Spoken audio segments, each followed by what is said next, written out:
can't see you. Yo, this is Bernard, aka the Scarlet Spider. Hey, this is Samir, the King in Black. And welcome to another whirlwind episode of the Angry Blerds podcast. Woo! Yeah, where the nerds are black and the nerds are angry. Because apparently we're switching roles all of a sudden. Yeah, he's doing the whole intro thing. I'm eating on the podcast. Samir, you want some candy corn? It's s'more flavor. So, listen, Bernard has come to me with some very disturbing information.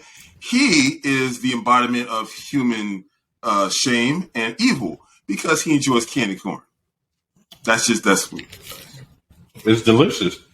Samir, this is s'more flavor candy corn. Then just eat s'mores. What, s'more candy corn? No, you sociopath. I don't have a fire pit. Oh my God, this guy. I'm just saying. But unfortunately, we do have to say rest in peace to Angela Lansbury and Robbie Coltrane. Yeah, it's been a week. Oh, yeah. Also, hang on. Let me pull up the. I'm gonna get my fact check before I put it out there. I'm pretty sure. Where is it? You couldn't stop yourself. I could have said, everything about Angela Lansbury, but you just stopped me. Well, we have one more memorandum to. No, but I could have got those two out the way. Then you could have tacked on. Fine, do that. All right. So, yes, for those of you who have been living under a rock, Angela Lansbury was the voice of Mrs. Potts in Beauty and the Beast. She was also the lead actress on Murder, She Wrote, in which she played the character. What was the character's name again? Jessica Fletcher. I mean, she's been showing me roles. She has a long career. Yeah, and that show went from 1984 to 1996. So it had 12 seasons in some movies. So I was like, wow. Did you say Bedknobs and Broomsticks? What? Was she in Bedknobs and Broomsticks also? Am I tripping? I am double checking right now. I believe she was. Yes, she was. She was in Bedknobs and Broomsticks. Almost choked on candy corn. That movie? 1971. Huh. And hang on a second. She was in The Last Unicorn. Nanny McPhee. This is what. Oh, okay. Now I'm getting my old white ladies mixed up. That's why. She was in Bedknobs and Broomsticks. I confirmed it. No, she was. But I'm like, wasn't she Mary Poppins? Like, no, that was Julie Andrews. I'm like, how she? Right? I'm like, the age don't match up. I'm like, oh no, okay, no, Julie Andrews is significantly younger. That's why. Yeah, she was also in the second remake of The Grinch, the one by Illumination Studios, where Benedict Cumberbatch was the Grinch. She was in the Australian stage production of Driving Miss Daisy with James Earl Jones. She was in Mr. Popper's Penguins, Nanny McPhee. Yeah, a full career as far as movie and TV goes. And that was just movies. She was also in the miniseries of Little Women in 2017. She did a couple of episodes of Law and Order, both SVU and Trial by Jury, Touched by an Angel, and so on and so forth. But, yeah, and also, like I said, Robbie Coltrane, who was in the Flash Gordon film, but everyone knows him as Hagrid from the Harry Potter films. Was he the bird guy? He was the man at the airfield. That's what he was credited as, according to Wikipedia. Oh, okay. He was actually on a show that my aunt was recently watching on Peacock called Mr. Mercedes. No, I'm sorry. That was Robert Gleason. That was Mad Eye Moody. Now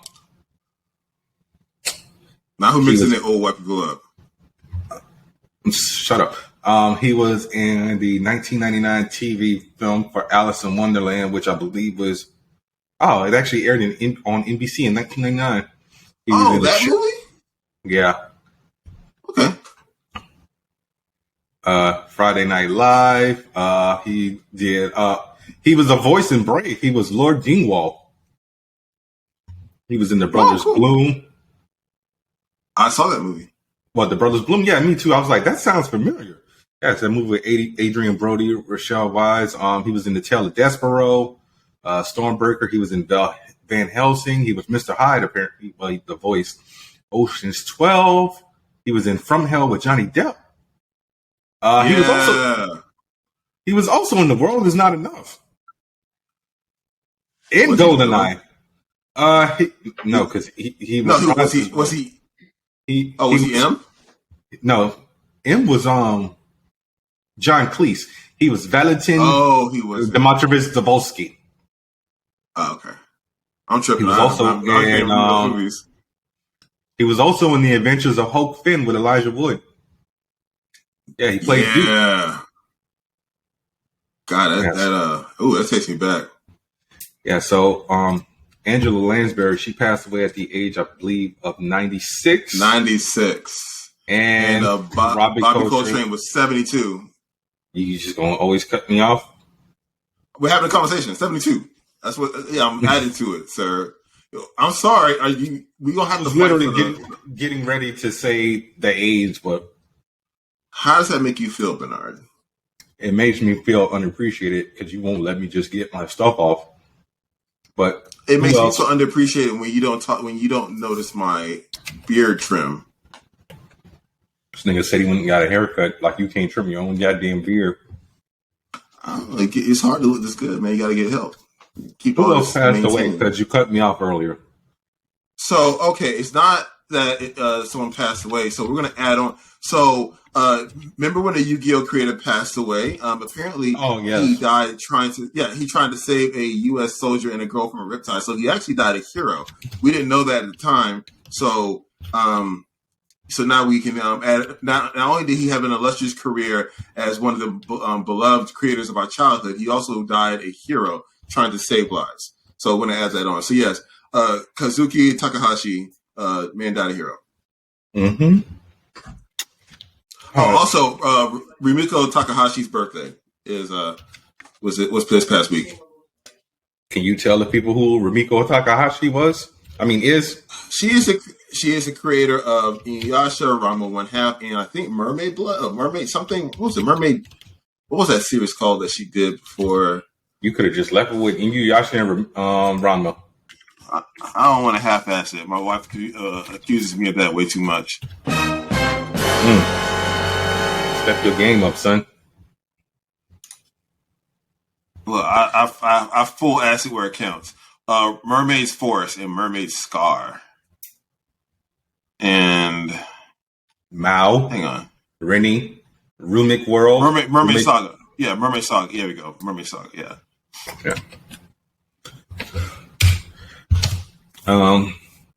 So yeah, Samir, give us some news. I guess I'm going first. Okay. Yes, you are. Okay, so we talking about the delays, or we're gonna hold that later? We'll hold that later till when we get to She-Hulk. Just put all the Marvel stuff in just one big box.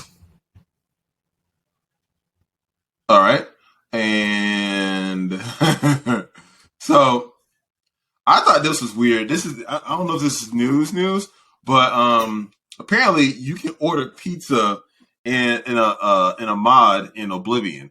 So, all right. So Nikki's Pizza Oblivion will let you order Domino's pizza to your door by talking to an Oblivion character, chatting to Pizza Black outside the Y will place.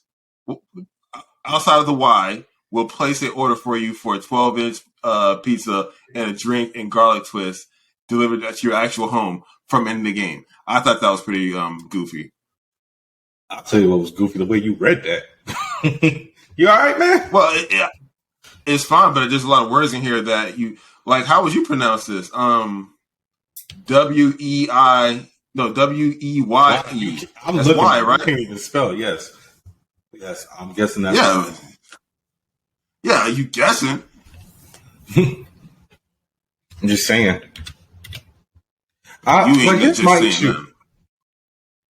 why in the hell would you go through the trouble of downloading a mod just to order pizza when you can just do it through an app? Because you can. I sorry about I just made a face there because I saw this really gross picture on Twitter. Oh my God, I gotta show it to you. Once again, Samir, you didn't ask me if I wanted to see it or anything. You just be sending me stuff without my consent.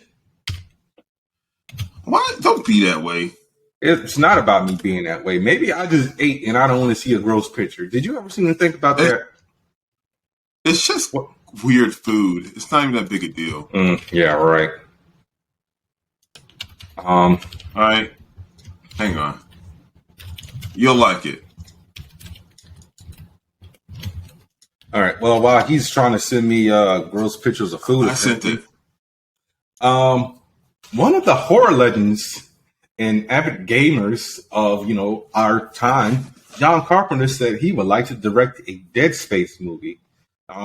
He said that the storyline would make a real great movie and he could do it. What are your thoughts on that? Because I'm down for it. John Carpenter, he gave us Michael Myers. He gave us The Thing. What else did he give us?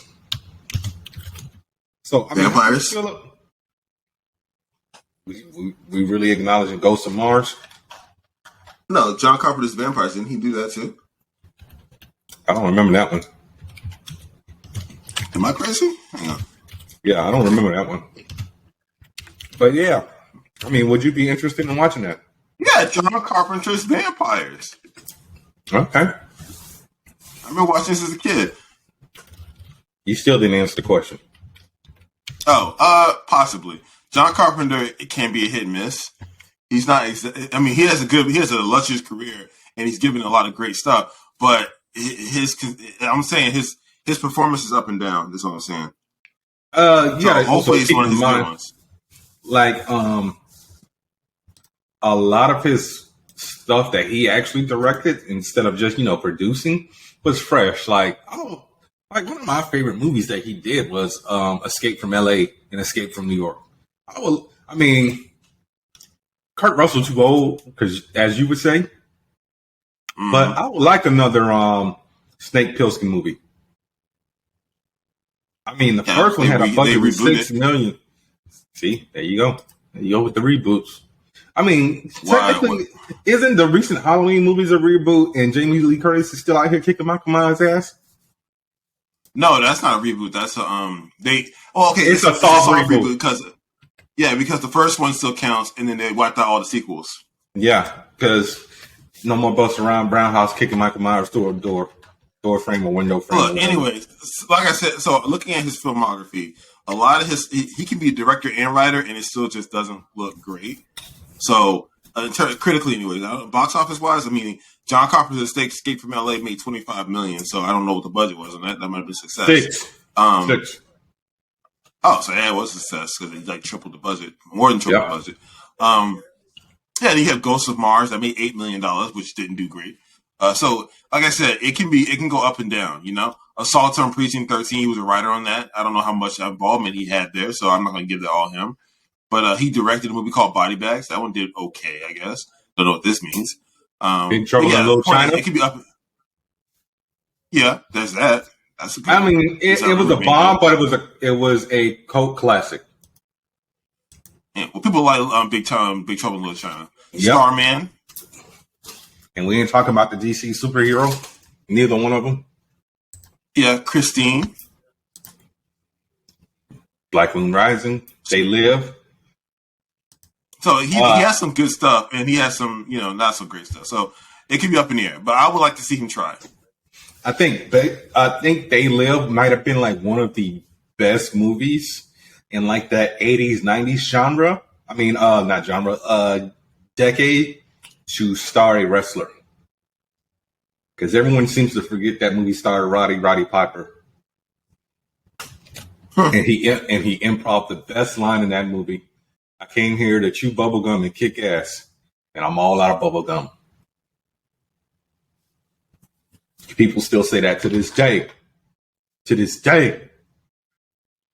But yeah. Okay. John Carpenter, do the Dead Space movie ASAP, please, because you're done with Halloween. This is the last one, apparently. Jamie Lee Curtis got her star on the Walk of Fame and her handprints. And she just not getting her star.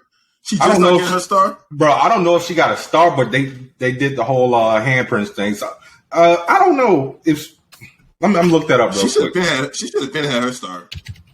You know you have to pay for that, right?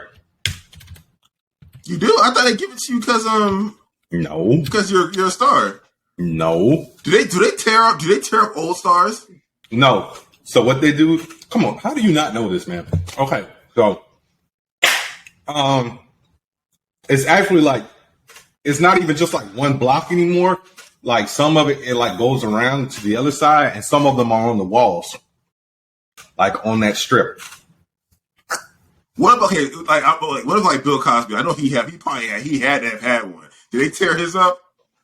I don't think they tear them up, but yeah. So she just got her handprints and footprints at the TLC's Chinese Theater. So I don't know if that was the Hollywood Star, but I will check to see if Bill Cosby has a star on the Hollywood Walk of Fame real quick. And you think they tore it up because of the stuff? I mean, yeah. I mean, come on, you can't be touching people's pudding without their permission. Yeah, it looks like he still has a star. What? It was defaced a couple times. Like if you look at images on Google, a lot of people wrote serial rapist. How they did that without getting caught? Do it in the middle of the night. They're on I a thought clock. disapprove. I'm just wondering how they did it. Yeah, somebody put the hand over it and said Bill Cosby. Somebody like literally like pulled up like his the little emblem and his name. So it's been repaired a few times. Along with Donald Trump, they put a wall around his. They literally put like a little concrete wall around his star. Is he even a star? Like, why does he have one? Because he's the executive producer of The Apprentice. Yeah, there's a lot of. Does Dick Wolf have one? I'm pretty sure Dick Wolf has one. If Dick Wolf ain't got Dick Wolf should have one. Dick Wolf ain't got no star, then we need to revolt. Hold on a second. Because that man that gave us Law and Order, Hollywood. I mean, not Hollywood Undercover. New York Undercover. Oh, that was his too? Dang. Yeah. You didn't know that? Not just Law and Order, all the Law and Orders apparently. Okay. He has one. Okay.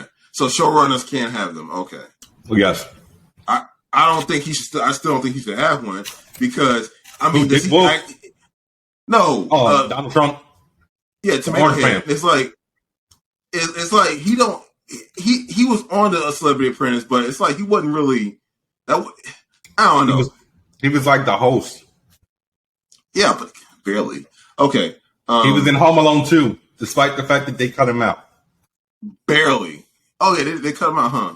He was on Fresh Prince. Season finale, when they were selling the house, Carlton fainted. It's the Donald. That didn't age well at all. Bro, you really don't remember that? I don't remember every damn sitcom from the 90s. Well, you can quote a goddamn movie from 1994. Yep. The hypocrisy. Goes to show that I've always favored film to television. Okay. Until recently, because TV is now this kind of melding, and you're getting those high production TV shows like Rings of Power, for instance, or House of Dragon. Okay. What you got? So I'm gonna gush a little bit now. So obviously, if you were wanting to clock back like a year and a half or so, I would have different opinions about Halle Bailey's cast of The Little Mermaid, right? But seeing her in costume with special effects and this bomb-ass movie poster, is just... I mean, have you seen the movie poster? I saw it and I kind of thought it was a little basic, and that's not... No, that's not a jab at her. I feel like that was like some Boss Logic stuff, because Boss Logic has really been getting lazy with his posters. I like this poster, and I like how simplistic and serene it looks, and it makes me want to watch the movie. Honestly, it's like that meme from Parks and Rec. I just stared at it for 5 hours. It's just I don't know. You never saw the meme? I don't know. I like this poster, and I'm kind of getting hyped up for the movie. I think this is going to be one of the live actions that knocks it out of the park. Because we damn sure need one. Because Pinocchio bombed, Dumbo bombed, Mulan bombed. Did Dumbo bomb? I mean, you can't necessarily blame Mulan. That came out during the pandemic. Nah, son, it was just bad. Mulan was so bad. I mean, are you talking about as far as reviews or box office? Reviews. It was not a good movie. You sure that didn't get good reviews? It got terrible reviews. 73 on Rotten Tomatoes. Chief, try again. They gave that movie. That movie was bland as fudge. Gave it a 73. Goes to show Disney got pulled, man. They can just do whatever the hell they want. Really? Then why was Aladdin rotten? Why was Dumbo rotten? Oh yeah, I forgot. Aladdin was also kind of trash. Honestly, dude, Mulan. There was nothing redeemable about Mulan. I'm just saying, 73%, and it came out during the pandemic. Yeah. So did Dumbo was a 45. So did Raya and the Last Dragon. Raya and the Last Dragon was amazing. Okay. They both came out during the pandemic. Yeah, and one was good and one was not. See, I told you sometimes fresh movies can be bad and sometimes rotten movies can be good. I'm not waiting. Look, all I'm saying is Mulan, dumb, trash, and I'll rewatch Raya. It's been a while since I watched that movie. I still haven't watched it. You should watch it. I'm pretty sure it doesn't have any. Yeah, you can. There's no excuse because it doesn't have any songs, as far as I know. I know it's on my list. You know, the list that never ends. Between everything I have on Paramount Plus, Peacock. I kind of want to rewatch HBO Max, Showtime, and Disney Plus. The list is the list is never going to end. All right, so something that you posted that got me very giddy. I totally didn't know that. Okay, you're gonna be mad at me. Going back to my previous topic about the Little Mermaid. I totally did not know she was doing the voice of Scuttle. Who, Halle Bailey? No, Awkwafina. She's doing Scuttle. Oh, I'm actually kind of excited. I think hopefully she bring it, and it's gonna be really funny. All right, let's go over this cast real quick because you just want to throw out stuff. So we obviously know that Halle Bailey is Ariel. Jonah Howard King is Eric. We already knew Melissa McCarthy was Ursula. See, this is one that kind of makes me mad because it's just like they couldn't get a black guy. Javier Bardem is King Triton. Okay. You know Javier Bardem is Hispanic. I know, yeah. So he was the mother. He was the villain in Skyfall. He was No Country for Old Men. Yeah. I'm thinking of another movie he's in. I can't think off the top of my head, but he's been in a bunch of movies. Obviously, he's Dune. Oh, Love in the Time of Cholera. Bam. He was also in that movie. Pirates of the Caribbean, Dead Men Tell No Tales, so on and so forth. That one wasn't all that good though. Yeah. Noma Dumzinwi is Queen Selena, so that's a new character. Art Malik is Grimsby. Does she have a mom? Apparently so. Oh, what about Eric's parents? Did we ever see Eric's parents in the first film? All we saw Eric was on a damn boat. We see him around town. We see him at the dinner table. I don't think we ever see his parents. What about the sequel? Do we see Eric's parents in the sequel? Samir. Now you just shamed me like a couple weeks ago for watching 2 Disney movies that were direct-to-video sequels. I don't know what you're talking about. What happened? Y'all can go watch or listen to the episode with the good homie Ryan where he shamed me for watching The Return of Jafar and what's the third one? The King of Thieves. Oh, I did shame you, because those movies. I mean, they weren't that good. A Little Mermaid was the Little Mermaid. The Little Mermaid did the same thing. Yeah, but it was a one-time watch for me, so it's not like I ever watched the 2 sequels they did? I know they did one where her and Eric had a daughter and they didn't want her to go in the water. That was the second one. That was the second one. Yeah, like I said, I don't know if they ever did a third one as well. Okay, you know what? This is why I don't like. Okay, this possibly I don't like the Little Mermaid and how they did, because it's like, okay, Ariel said, "Yo, f these fins, I'm gonna go, live with you on the land." Hey man, she said she wanted to be where the people are. Okay, so yeah, that's fine. So hold on. So they, I am how she was looking at it. Time out. So they did a sequel, Little Mermaid 2: Return to Sea. Then they did a prequel, The Little Mermaid: Ariel's Beginning. This I felt like did not need to be done. We had the whole damn cartoon for that. I mean, the cartoon, those Disney cartoons like Aladdin, Lion King, with a black mermaid, Black Death Mermaid. So here's the thing: they were short. They were shorter than we remember. We thought they were long. At most, they were like 20 episodes. Yeah, I mean, most of them were like 2 seasons, 1 season here and there. Yeah. Let me. I think Aladdin might have been the longest, but it was shorter than you think you remember. You remember seeing it? Yeah, I mean, of course they were short. I was trying to find the TV show, but that's not listed on here. Let me see. I'm pulling up. It has 3 seasons. Oh, actually, no. Aladdin was long. It had 3 seasons, 86 episodes. Yeah, man. Little Mermaid. Yeah, I think the Little Mermaid might have been short. Maybe.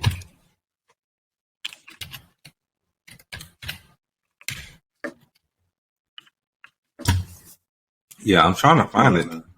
Okay, so Little Mermaid had 31 episodes with 3 seasons. Okay. And Lion King. There was no Lion King series. There was a Timon and Pumbaa series. And then and then the second Lion King series that on the Lion Guard was Simba's son. Why that don't count?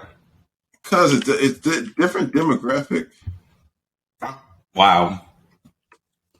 So you saying the kids can't go and watch, our cartoons on Disney Plus? No, they can, but all more power to them. I'm just saying the subject matter. This show had a different demographic for the Lion Guard. Lion Guard was probably from like 5 and under. Timon and Pumbaa was 7 and up. Yeah, I think it might have been a Disney Junior show. I'm double checking right now. It was that. Yeah, Lion Guard was that. Oh wow. Actually, okay, I'm gonna eat my words on this one. So the only short one was Little Mermaid because this one also had 85 episodes. This one had a good run actually. What had 85 episodes? Timon and Pumbaa. I remember it being pretty funny. Yeah. Okay, what other Disney shows were there? Okay, it was that one. Gummy Bears. No, we're not talking about the. Oh, okay. We're just talking about shows based off of movies. Yeah. So it was Aladdin. Yeah. The Lion King. DuckTales technically was based off of a movie. It just wasn't in theaters. It might have been in theaters. Lilo and Stitch. Lilo and Stitch had Lilo and Stitch.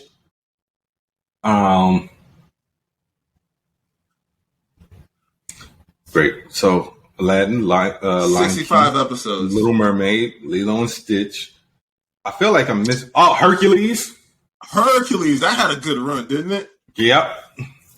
Oh, what about Hunchback of Notre Dame? Didn't it have something?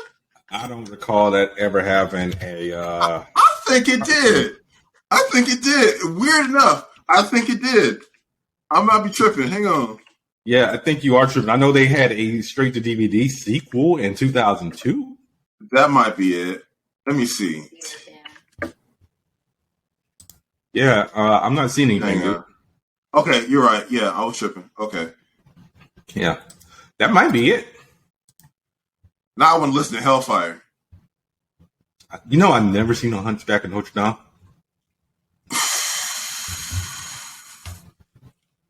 Don't do that. It's fine. It's fine. Go watch it, sir. Do yourself a favor. Go watch it. It's good. It's a very strange film, but it's really good. Go watch it. It's on Disney Plus. I wonder if there's a disclaimer. Is there a disclaimer for that movie? I bet there should be. That movie, I don't want to spoil nothing. That movie shouldn't have been made for kids. Go watch it. I will check real quick because I'm logged into Disney Plus on my computer. All right, so Disney Plus. You know what? I'm not going to do that because I don't want to add that to my watch list just yet. So yeah, Samir's gushing over the Little Mermaid. But the news I was going to bring up that you told me about, I mean, honestly, I don't even know if this is true, but I hope it is. So an Invincible video game is officially in the works. Oh wait, nope, never mind. This is actually true. So Skybound Entertainment announced on the 11th of October that it plans to kick off a number of new initiatives next year with Invincible to celebrate the 20th anniversary. God damn, Invincible is 20 years old? Yeah, that sounds all right. That don't sound right. So that means that came out when Invincible started when we were like 17? Apparently so. So while most of these announced plans involve re-release versions of various comics, Skybound also flippantly added that it will unveil a new apparel, collectibles, tabletop games, video games, and more. So yeah,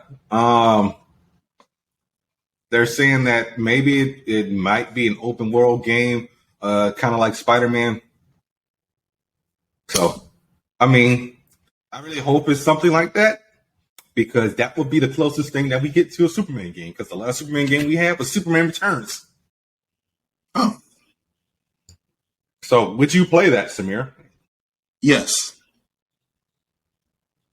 All right. So, yeah, I mean, like I said, I cannot wait for that. What do you have, my friend? Okay. Let me ask you how you want, because I was planning to also, remember how I said last week I was going to give a good shout out to why would you send me that? Send what? The goddamn spaghetti cubes, really? It was gross. All right. Isn't it just okay. It's so icky. All right. So last week I did say that I was going to watch a number of horror films throughout this month and talk about them, then give shout outs to them so you guys can watch them as well, and just put them on your map and whatnot. So do you want me to do that now, or do you want me to wait till later in the podcast? You can do that now. Okay, so I'm gonna give y'all 2 now, and I'll try to add on more next week. Maybe I'll try to do 3 next week. Well, next week we got to review Halloween Ends. We watching that? I am. I mean, you don't have to. I mean, we gave a review of Halloween Kills last year, so I mean, it wasn't. Yeah, but that wasn't good either. Is that your cat or your wife? I can't keep up, dude. It's my cat. My wife doesn't sound like that. Like I said, I can't keep up, man. You can't tell what a human sound like? Sometimes, no.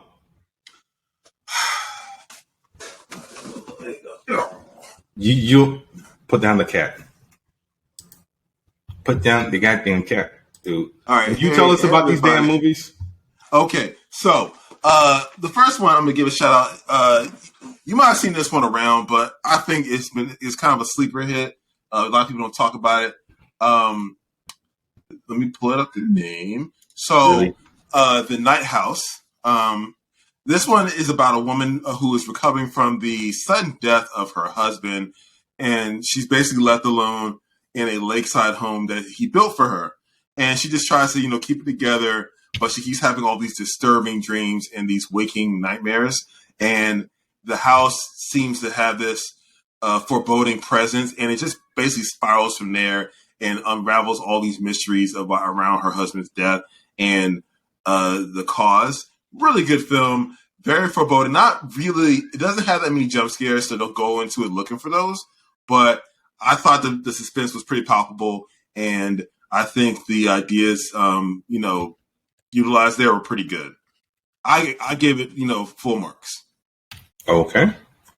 All right, so you want a horror movie to watch that's, pretty creepy?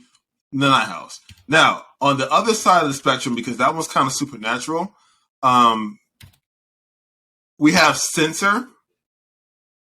This one, it's hard to describe this one. So Censor takes place in I want to say it was like the 80s, 90s era, or the VHS era. And basically it's in the UK, and this British film censor linked links disturbing movies to her sister's disappearance, and basically she has to run out and kind of unravel the mystery behind her sister's disappearance and her past. And it, spoiler alert, doesn't. It gets spirals from there. All right, I don't want to give any more about this one. And this one is pretty unsettling in a different side of the spectrum. Very visceral and psychological. It'll definitely get in your head and just make you uncomfortable. Really good. Censor. I think that one's on Hulu, and The Night House is on HBO Max. If I'm not mistaken. If it's not on HBO Max, check Hulu for it. It's candy corn. That's what you were trying to say. I thought you had a valid question. Nope. Eating that gross crap. Okay, those are my two movies. Bernard, what do you have besides gross candy? So one of my favorite, well, I don't know if she's one of my favorite actresses, and this is going to sound a little toxic, as opposed to, me enjoying seeing her topless every now and then on Euphoria. Sydney Sweeney is going to be starring in and executive producing a reboot of the 1984 classic Barbarella. So, I heard about that. Yeah. So the synopsis of the original film is the president of Earth sends the space adventurer Barbarella on a mission to retrieve a scientist. She crash lands on a planet and explores the strange customs after a man rescues her from captivity. So the original star Jane Fonda as Barbarella, and a couple other people who a lot of people won't know.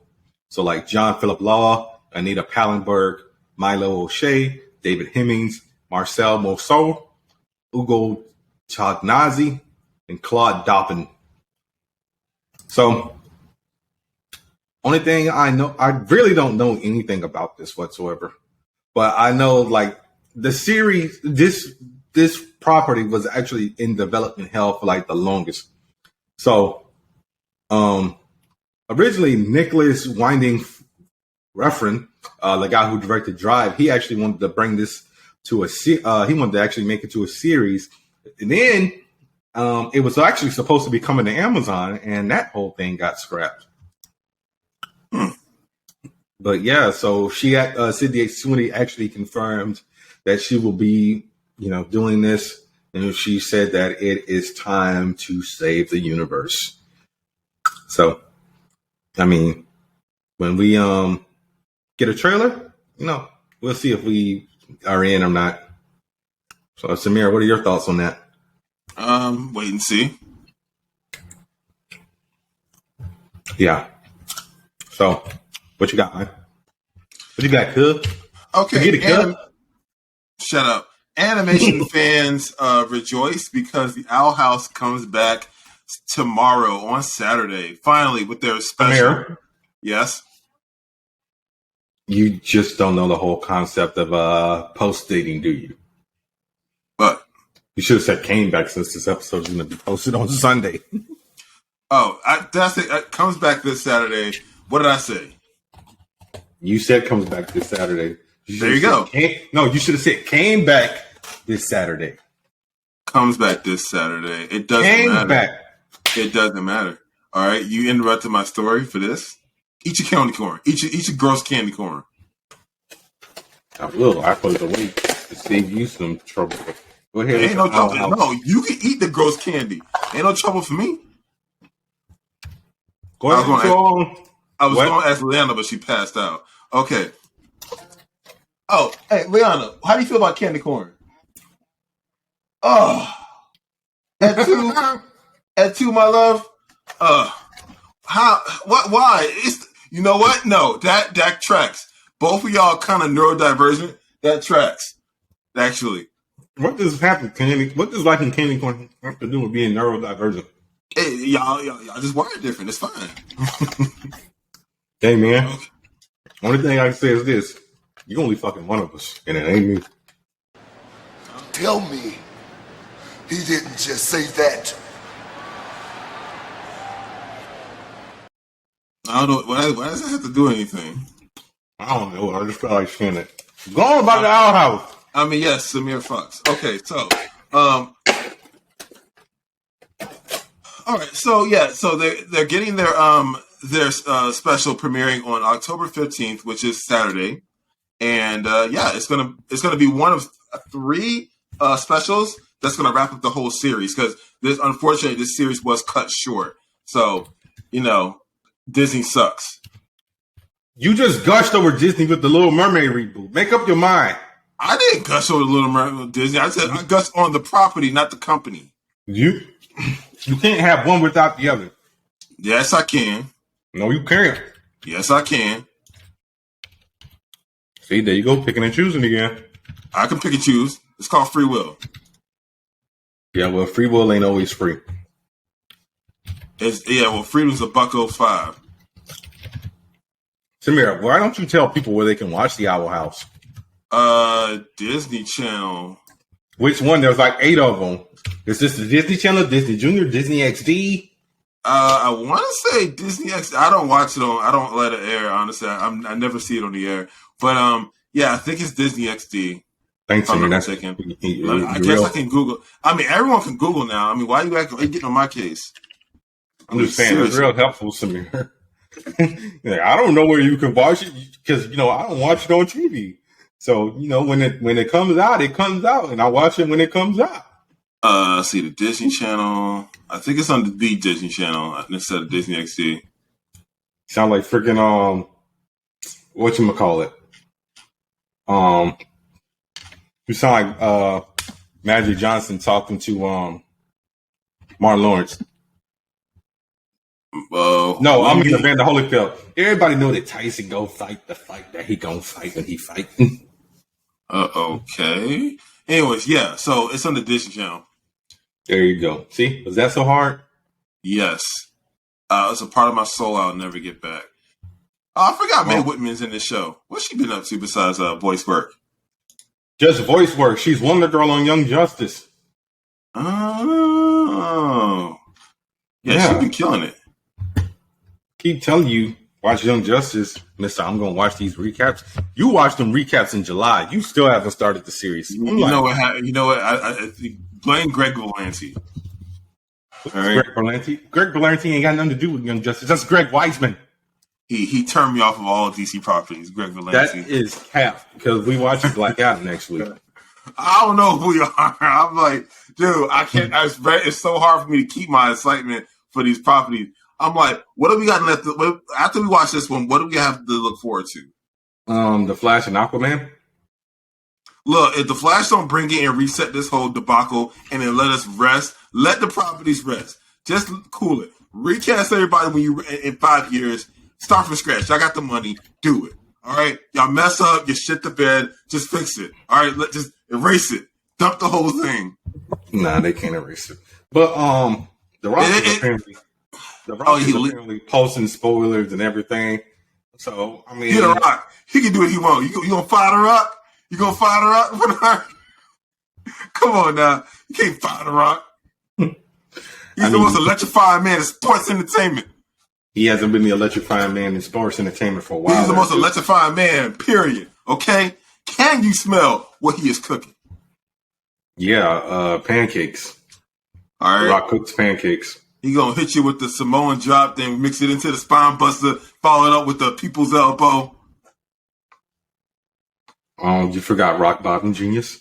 I didn't forget the Rock Bottom. Rock Bottom leads into the people's elbow. What are you talking about? No, the spine buster leads into the people's elbow. It was either spine buster or rock bottom, but 9 out of 10 times it was a rock bottom. He used to do spine buster first. And if he broke out the rock bottom, it was serious. The spine buster was a go-to.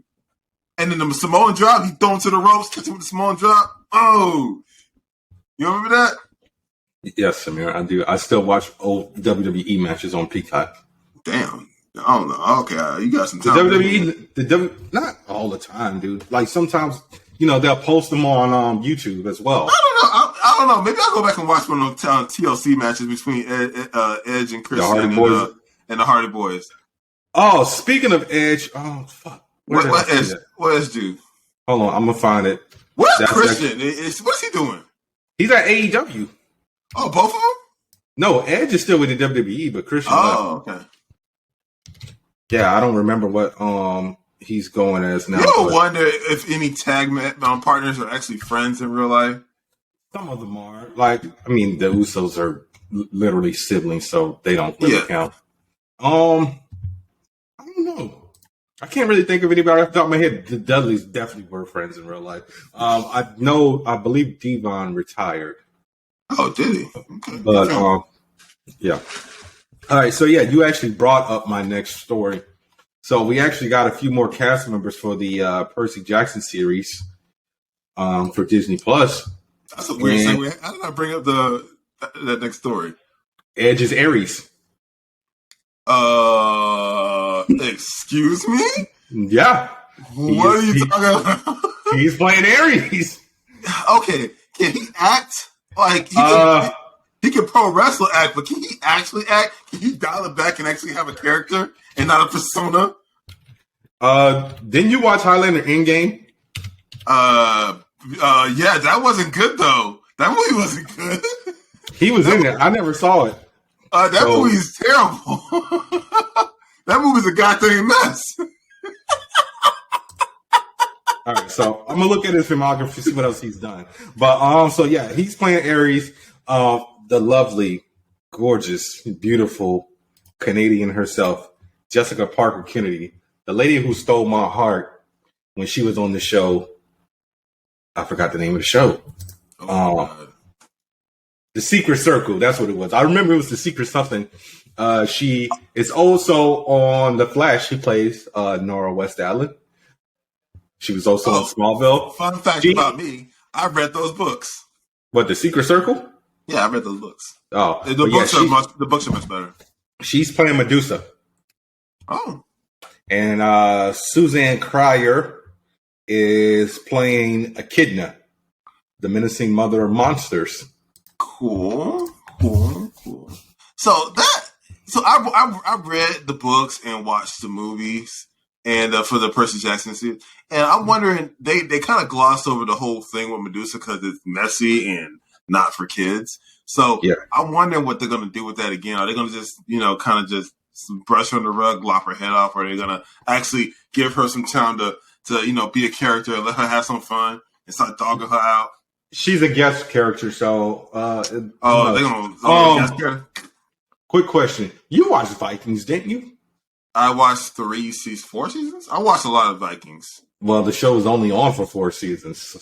I watched it to a certain I watched a good portion of it, but I fell out of it. But go on. Edge was on that. I could see him in that, but which character was he? He played Flatnose. What season? He says 25 episodes. So, okay. Yeah, I mean, he's been acting since like the 90s. All right, then I'm gonna put my faith in him. Yo, congratulations! I can't wait to see him. Yeah. So, what you got?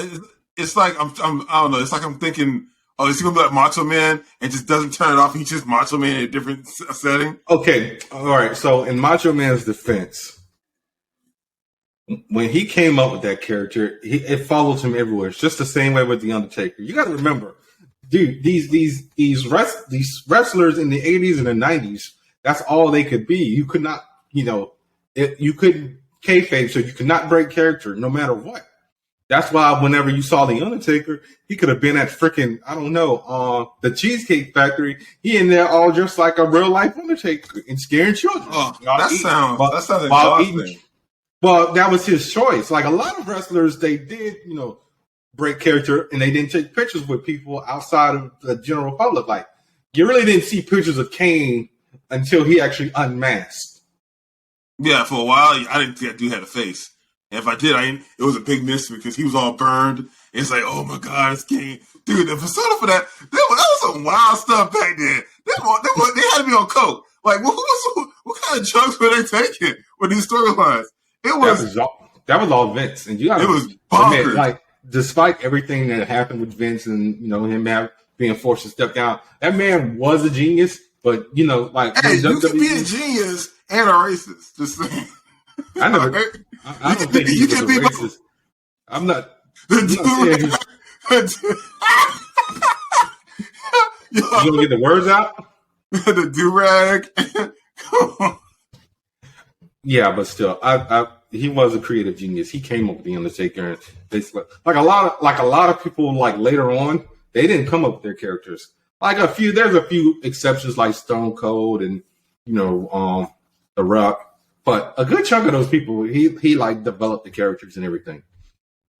But so yeah, be on the lookout for that Percy Jackson series because we started to go off on the tangent for a second. Samir, what you got?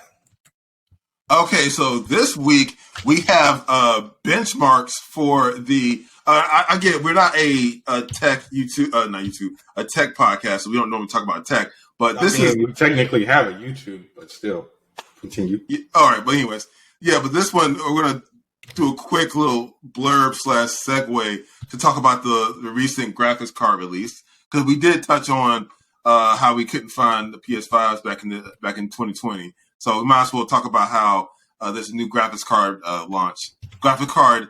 series launch in this month. So they released the 4090, which is a weird thing to do because historically Nvidia has always released the high end and mid range cards first, and then the large flagship later. But this time they led with the flagship, which was the 4090 at $1,600, and then they're saying they're going to release. They priced out the 4080. What was it, like $1,200? No, not $700. I think for the 4080. I'm bugging. It might be $9. I think it's $9. Let me check this out. Hang on. Come on, man. How you ain't got this stuff ready? Because I've just remembered the thing here.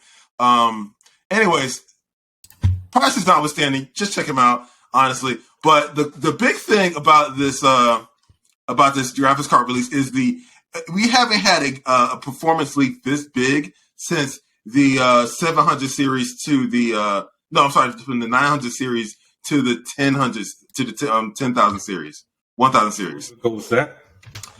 Several years ago. It was about 2017 that they dropped the 1080 Ti, which was the biggest graphical leap in the generation. So from the 980 Ti to the 1080 Ti, that was a huge jump in performance. Like it was night and day. And we haven't had a leap that far in quite a while. Like since then, we've been getting 20% here, 15% here.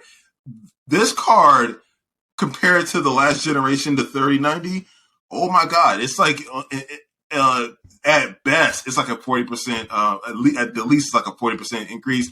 At best, it's like almost doubles, if not in some cases triples performance in certain games. So you have a card that can actually get well above 120 frames, if not 144 hertz, 144 frames per second in a game at 4K. It's like they during the demonstrations in some of the games, the card actually bottlenecked itself at 4K, which should not happen. That's how crazy the performance was. So to put it in perspective, the Rage engine, which I get this game is kind of dated, but the Rage engine, which Rockstar developed GTA 5 in, has a max frame count of 185. This card hits that. That's it. The card is just there at the whole time, firing at all pistons. That's how powerful this card is. It's crazy. Anyways, long story short, a lot of people are a little upset with Nvidia because not only did they just release the 3090 Ti earlier this year, like several months ago. People who bought that card are now kicking themselves because this card is twice as good as that. Yeah, it's very messed up. Yeah, so I mean, I don't care because I'll probably make bad choices and get it anyways, and replace it with my 3080 with it. So, yeah, guys. So if you think Samir's just wasting money, please leave a comment in YouTube because he just got the 3080 last year. No, it was like the year I got at the end of 2020, if I'm not mistaken. Yeah, I got it at the end of 2020. So I actually did pretty good with my acquirement of my 3080. So, another side note, that card again, I'm still gushing on this card and how crazy the performance is. One of the tech YouTubers I follow, he happened to have an 8K TV. This card is capable of pushing 8K at 60 frames or more. That's crazy. 8K. So that definitely puts in perspective what we can accomplish and what's going to be the norm going forward. So we have cars now that 4K is now the norm, and everyone should start grabbing 4K monitors. There's no reason to play in 1080 anymore. You can have full competitive response time in 4K in most games. Like Rainbow Six Siege, you can play that in 4K. Heck, I play Overwatch in 4K right now, and I get perfect 120 frames. So clearly, oh yeah, this car was pushing like 400 frames in Overwatch. That's the difference in performance. It's nuts. Anyways, I just thought that was really cool. I wanted to put that out there. Okay. All right. So I am going to more or less go over everything that I saw from New York City Comic Con. Because, like I said last week, that was happening as we were recording, so we really didn't get that much news. So some of the things that I saw,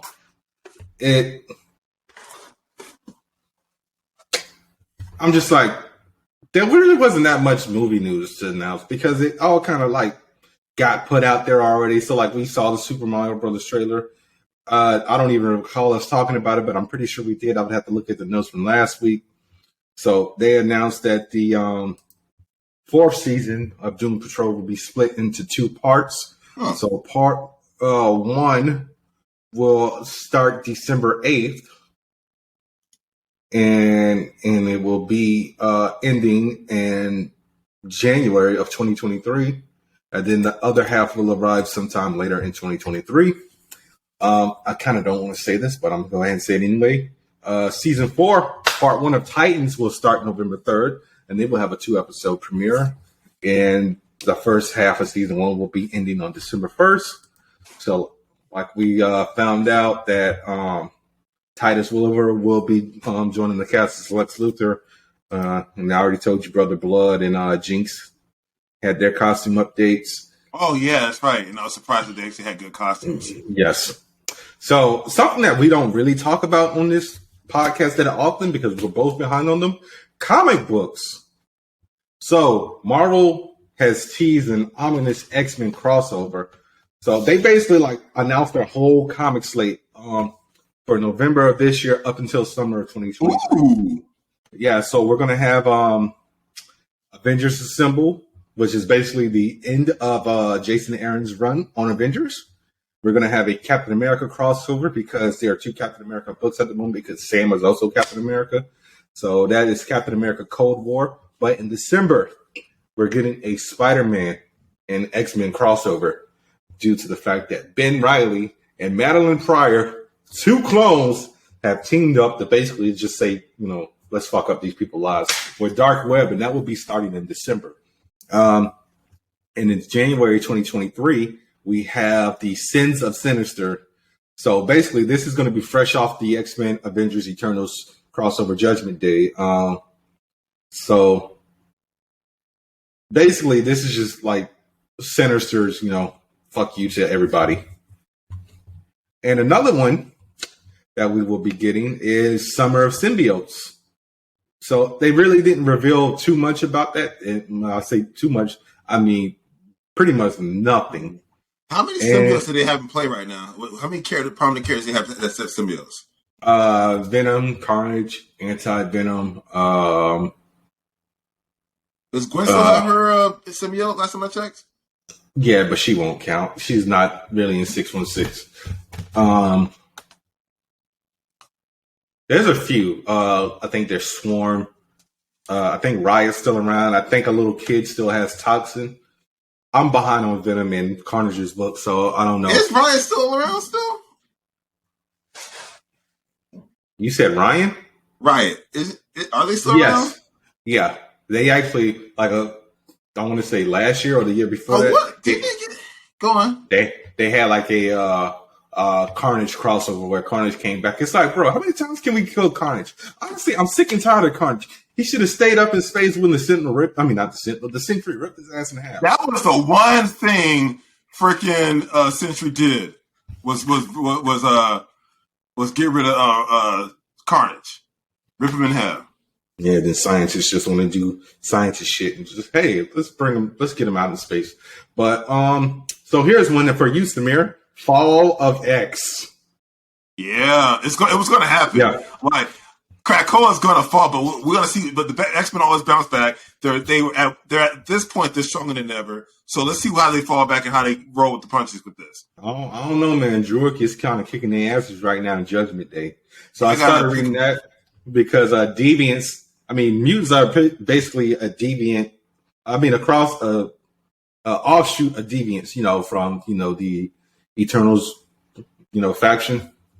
So deviants can actually cross over into Krakoa, so they can go through the gates. So there's something very similar in their genes. But the press release for Fall of X said the X-Men hoped Krakoa would last forever. Time to find out if they were right. I think they should persevere. Yeah, but no idea on who's going to be writing that. But like I said, man, I'm trying to catch up on comics. It's just a lot of stuff. It's a lot of stuff. I'm just gonna have to you gotta pick and choose a lot of battles. Yeah, you gotta pick your battles. Yeah, because at this point, I'm reading a lot of DC. I've kind of fallen behind on Marvel because the only books I really care about are Avengers and Spider-Man. I'm behind on Hulk. I'm behind on Thor. So it's funny because I'm the exact opposite. It's very hard for me to stay involved with DC right now. And I'm reading a lot of Marvel, so yeah. And another thing they announced. So DC also announced some books. Superman is getting a whole rebrand, so Clark Kent is coming back. Explain that to me, please. Where's John going?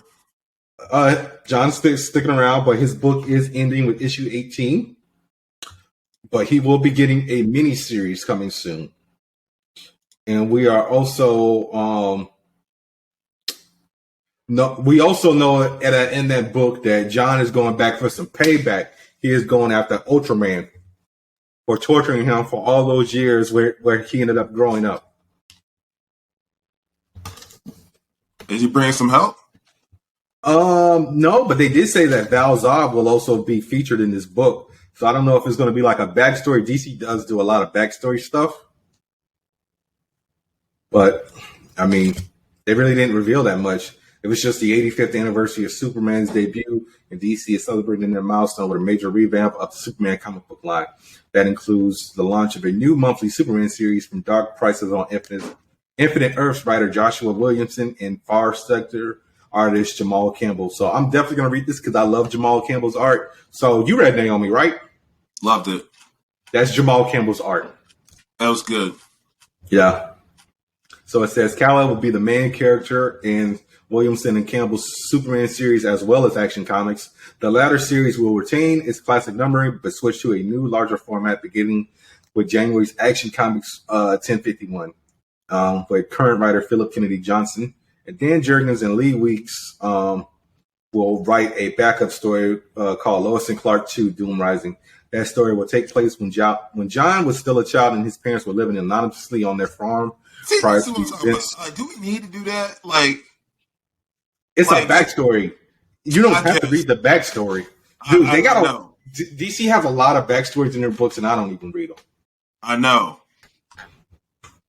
Yeah, and Leah Williams and artist Marguerite Savage will reintroduce Power Girl to the DCU in a 3-part backup story. Wait, you broke up there. Reintroduce what? Power Girl. Wait, just Power Girl? Like no one else from Earth 2? Nope.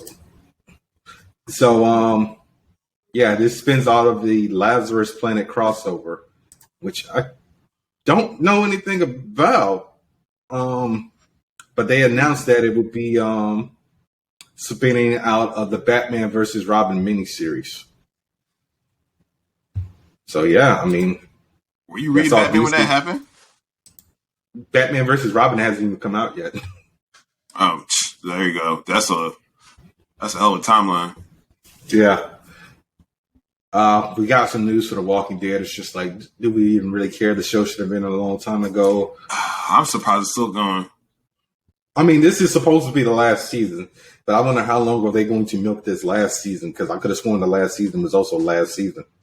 That guy we hate who decided to kill Peter and MJ's marriage. So we know that he left Marvel, and Joe Quesada has jumped over to DC.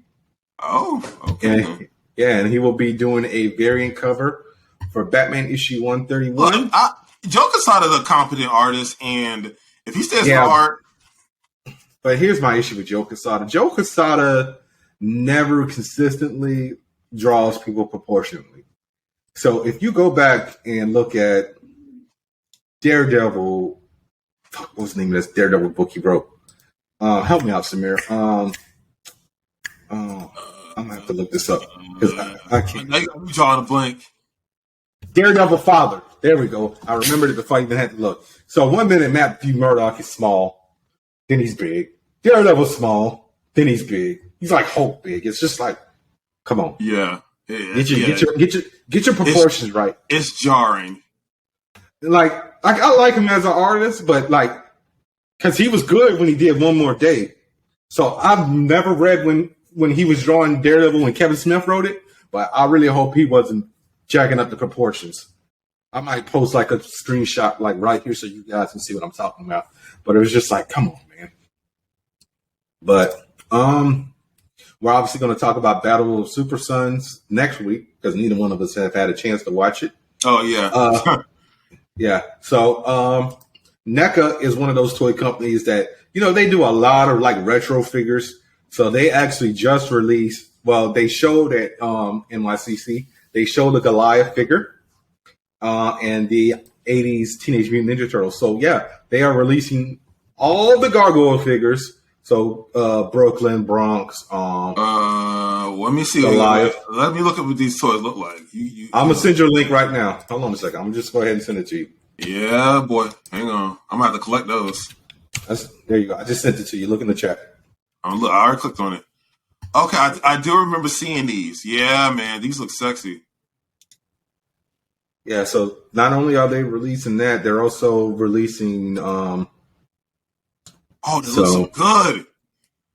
Yeah, it looks like they're also doing some what if figures. Like I said, the classic Teenage Mutant Ninja Turtles. So they're doing the Xanatos Gargoyles, the metal ones. But Xanatos had the armor. Do they have detachable wings on these? Can they have the folded wings and the spread wings on these figures? Honestly, I don't know because they just have them in the display case.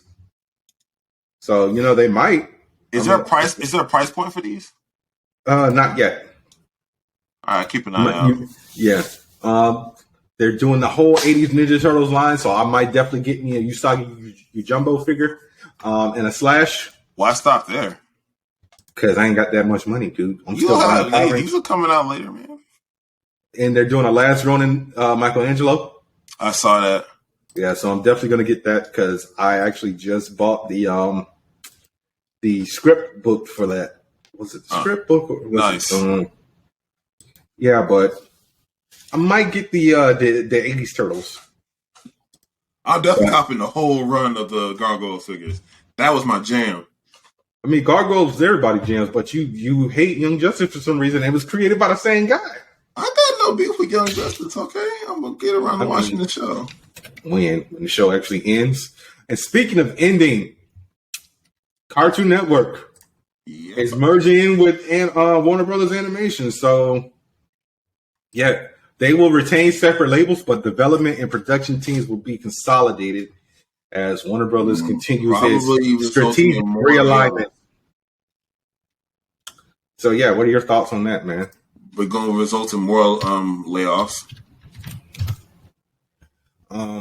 Yeah, I'm just like, these are the ends.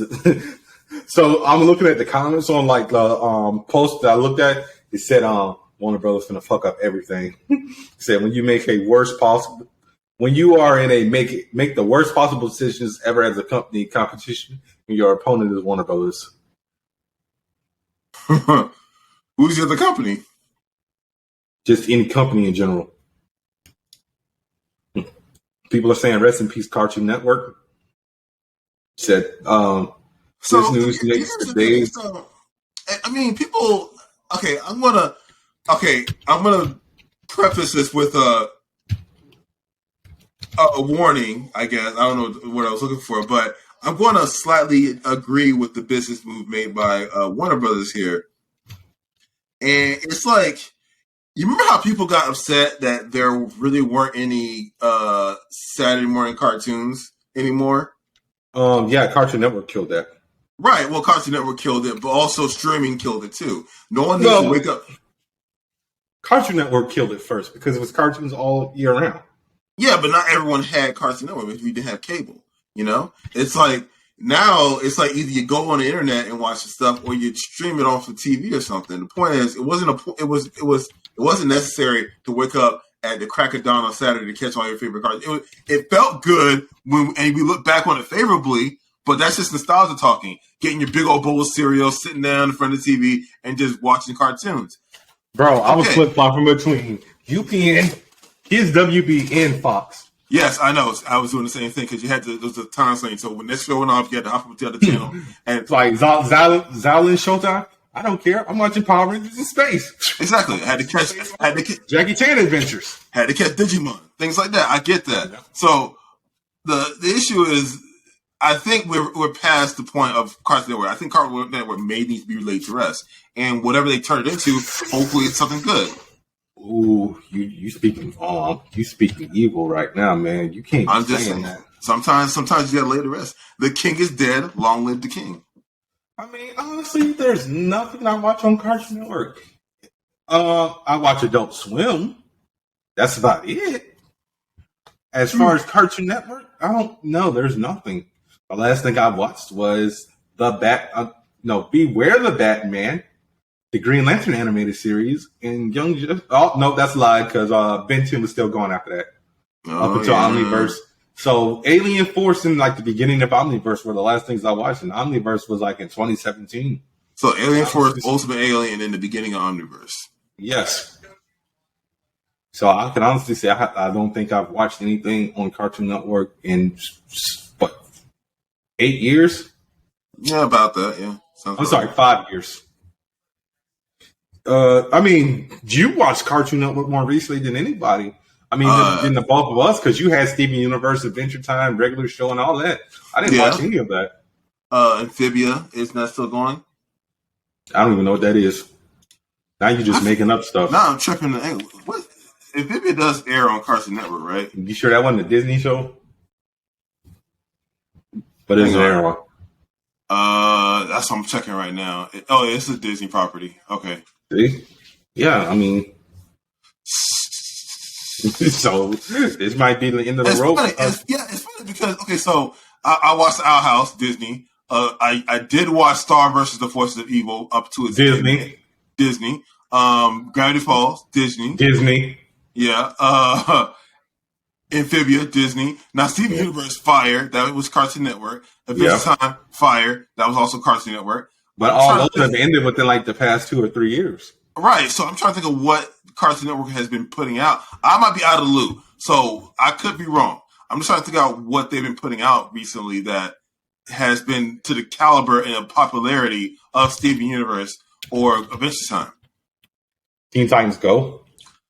Yeah, but that's the problem though. Their time slot is over populated with Teen Titans Go. They air that show so much throughout the day. So what you're saying is Cartoon Network has become MTV and just showing reruns of ridiculousness. Not that bad, but kind of in that same vein. But I like Teen Titans Go, but it's like they need something else. Yeah, I mean, I don't know what to tell you, man. Yeah, I'm trying to think what else they might have. That's right. They are rebooting the Powerpuff Girls, but that's going to probably be on the new network. Yeah, that could go on HBO Max. So that's what I'm saying. Maybe they've been slowly transitioning out of Cartoon Network, feeding it less, letting it die off, which is some people may have an issue with that. I'm just saying maybe it's time to let something lay it to rest. It's been out for a long time. All right, so I went to a fandom wiki to look at the shows that currently air on Cartoon Network or are coming soon. So there was that one ended. So they got We Baby Bears. They're apparently bringing back the Amazing World of Gumball. They got something coming out called Batu. Unicorn Warriors Eternal, and Gross Girls. And shows that are coming soon or have already started. You got the Bugs Bunny Builders, Bat Wheels, Tiny Toons University, Tom and Jerry Time, live action series. You got Family Mashup, Acquired series. They got something coming out called Jade Armor, something called Dylan, and Ladybird U. And everything else I'm looking at is going to be a HBO Max series. So like Lampwood, which is already on HBO Max, Jade Armor. Yeah, so some of this stuff is also going to HBO Max. It's just like, bro, all you got really is like these little kiddie shows, really. Bro, only thing I watch on there is, like I said, Adult Swim. I don't even rock with Toonami because there's nothing on there besides My Hero Academia and Attack on Titan for me. So, yeah, man. It might be time to kill the network of cartoons. I mean, again, I think, like I said, I'm a huge fan of streaming, so it's like channels don't really do it for me anymore. I'm a little biased. But it might be time to just lay the rest. But again, I kind of want to kill all, broadcast television. So yeah, you do for some reason. You're like, I hate it. Commercials. So you want to do a review of the first episode of Chainsaw Man? I mean, I don't know what to say about it. It's fire. Go watch it. Like, what can I add to it? I mean, you could give us a little bit of the synopsis of the first episode. I think I did when I was hyping the show up before it came out, if I'm not mistaken. You told us the overall series synopsis, not just the first episode. All right. So here we go. I'm going to just go ahead and do this. So episode 1 was titled Dog and Chainsaw. So Denji is a young man paying off his father's debt to the Yakuza by killing devils. After a betrayal, he is reborn as the devil-human hybrid Chainsaw Man. So, as I've said on this podcast multiple times, I hate you. What? What are you saying? I wasn't saying nothing. No, you were just drinking loud as shit. I was not. Yes, you were. I don't like subs. I'm sorry. Yeah, I don't like subs. 9 out of 10 times when I'm watching something, I'm really not paying attention unless something grabs my attention. I feel like sometimes subs forces me to watch it, but even then, so this is the thing. I get distracted. People call me, like a certain individual who got their beard trimmed today called me while I was watching the episode. Was this person really attractive and just intelligent and really funny? And nah, he balding, he wear glasses, and he's wearing an Evangelion shirt. Yeah, oh, so cool. Anyone, I'm sorry, anyone who wears an Evangelion shirt is automatically cool. I'm just saying. All right, freaking, this is not 2006. Wearing Sean John. What the hell? Who's wearing Sean John? I'm not wearing Sean John. Mark Echo, same difference. Not all right, really. Rockaware is not hot anymore. Bro, I really wish I still had some Rockaware. Yeah, no one sells Rockaware anymore. I know, but Sean John's coming back. Diddy got it back. Okay. Diddy, Brother Love, Sean, I don't know, Puffy, Diddy, the D.I. Fonzberg's Bentley.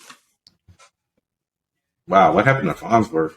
Yeah, exactly. Okay, that's neither here nor there. But yeah, the first episode was good.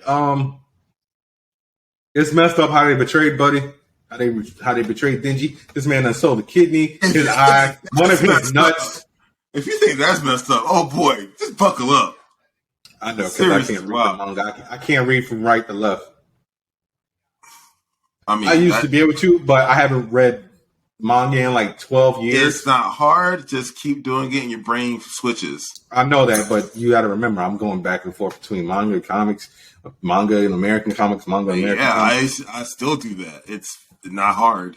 You're a better man than me, apparently. Yes, obviously. But that's what you to be friends. Just for that. So you can kiss my ass. Yeah, so first episode, I give it a 10 out of 10. I give it a 10.0000000. Really? 0. So yeah, guys, if you don't have Crunchyroll, you can also check out Chainsaw Man on Hulu. It's on Hulu? Yes, that's where I watched it. I didn't use your Crunchyroll account. Okay.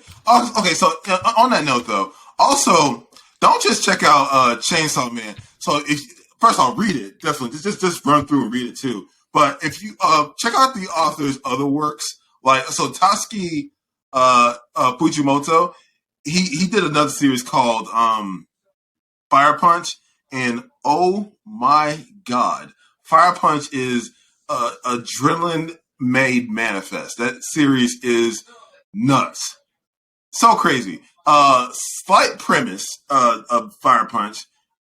Imagine a world where like a portion of the population, like 40%, I forget what it was, has strange abilities like regeneration, pyrokinesis, electrokinesis. There's various. Sounds like My Hero Academia. Everybody has to work.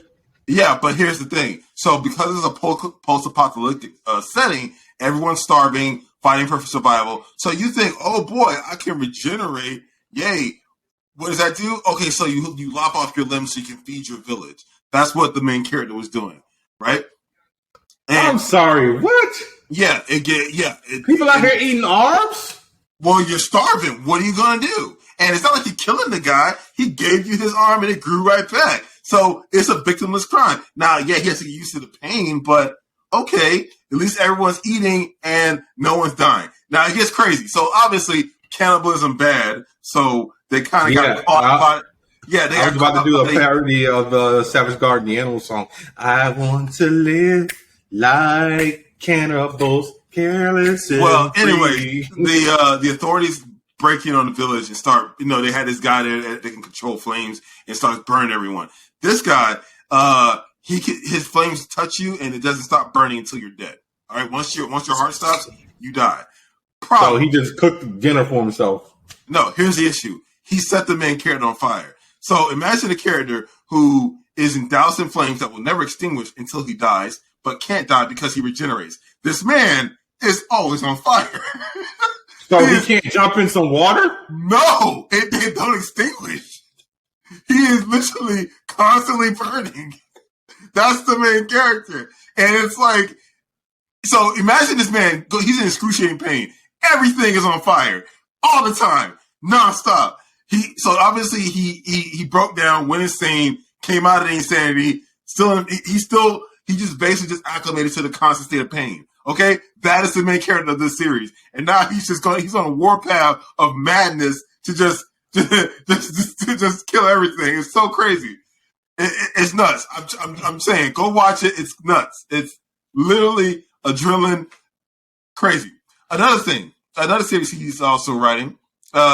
Like I said, this man is one of the best manga artists right now in modern times. So in addition, so Fire Punch is done, right? So I'm pretty sure it's done. It's complete.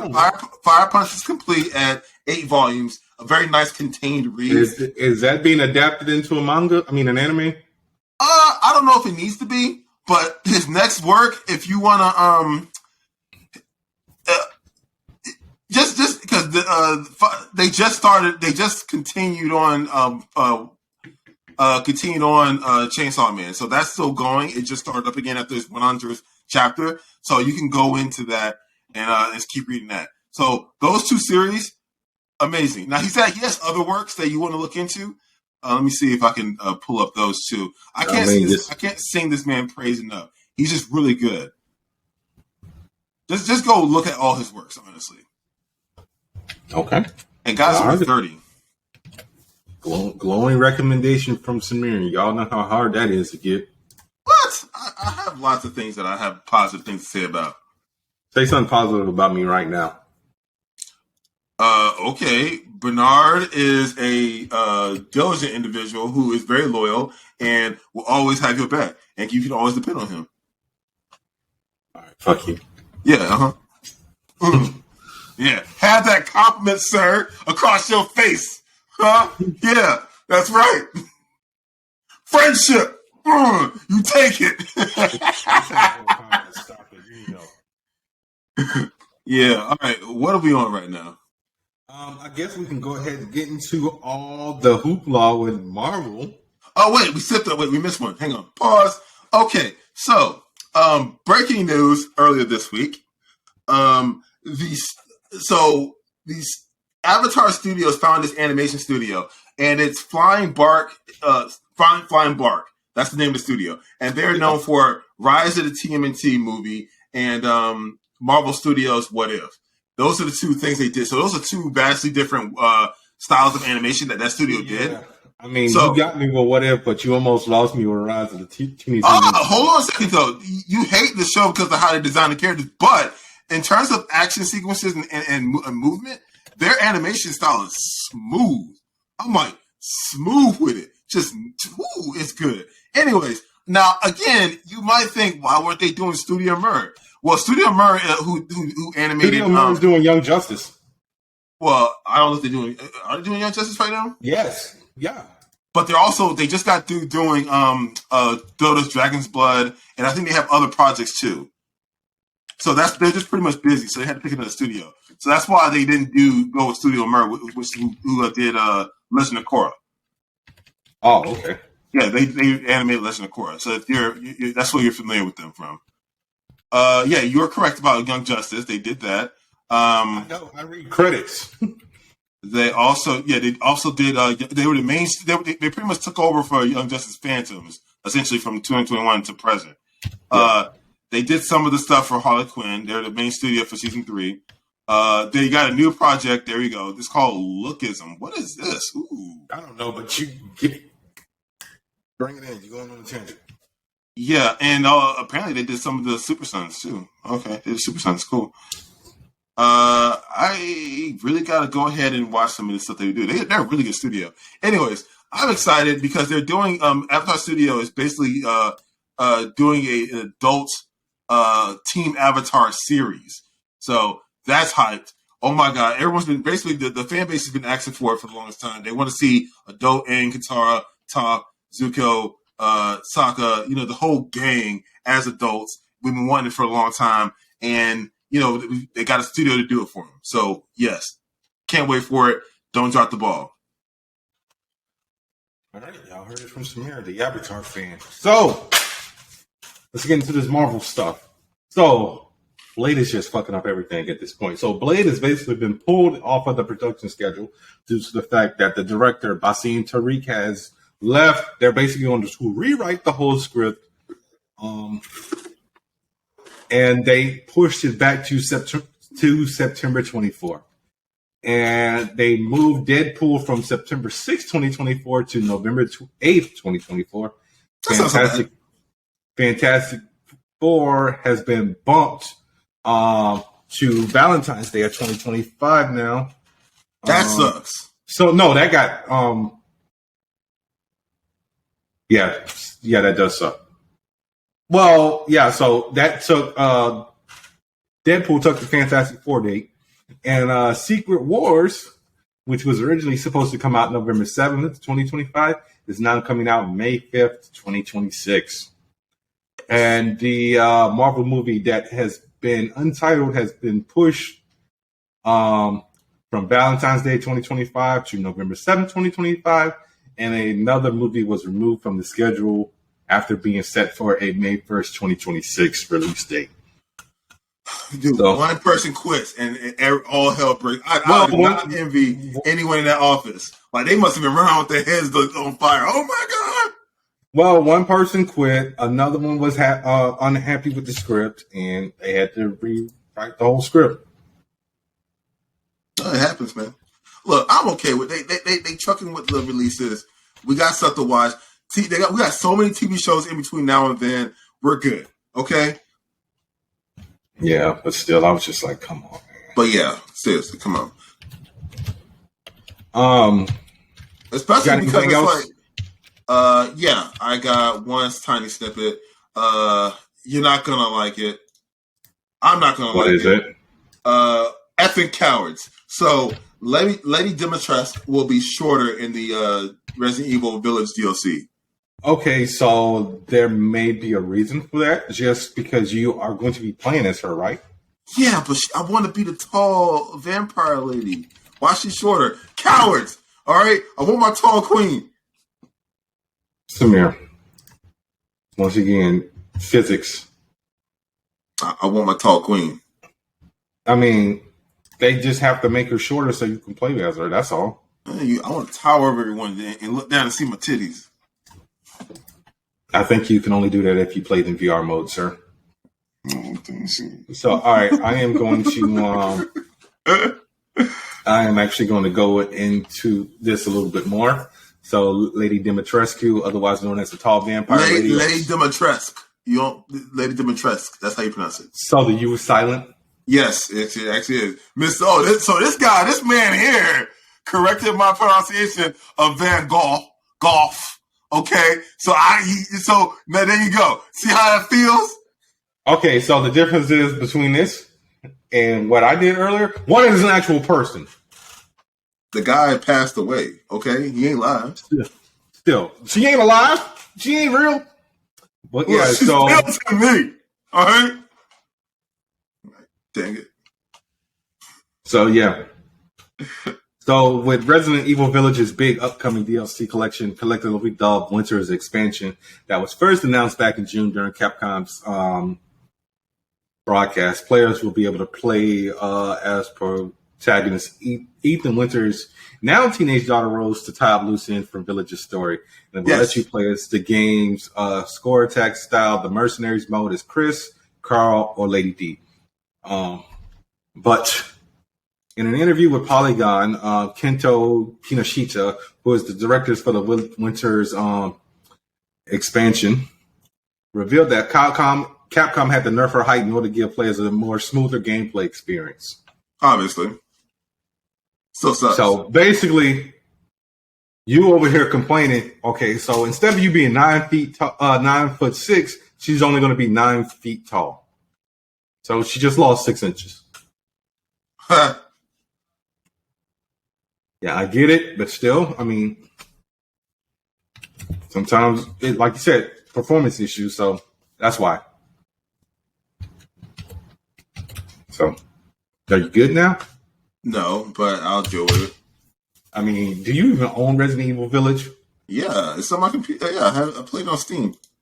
Oh, okay, I didn't know. I played the heck out of that game. It was amazing. Yeah, you like Snoof, big woman.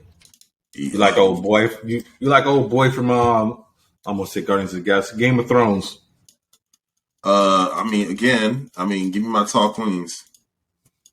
Yeah. Speaking of tall queens, let's go ahead and get into the season finale of She-Hulk, Attorney at Law, episode 9, titled "Whose Show Is This?" Yo, that last episode had me hot. So this one, hold on, let me get the details out. You know, I always got to get the details out.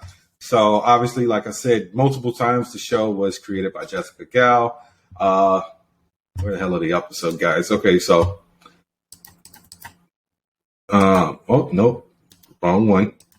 Oh, sorry, 1 second. I'm having a little bit of technical difficulties with the computer because shit won't act stupid all of a sudden. So, whose show is this? Directed by Kat Coiro.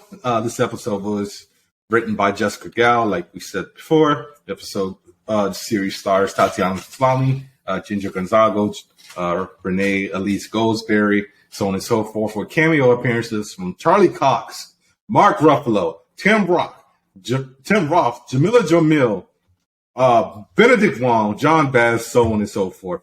So, Jen finds herself in trouble with the law and struggles to pick up the pieces of her life.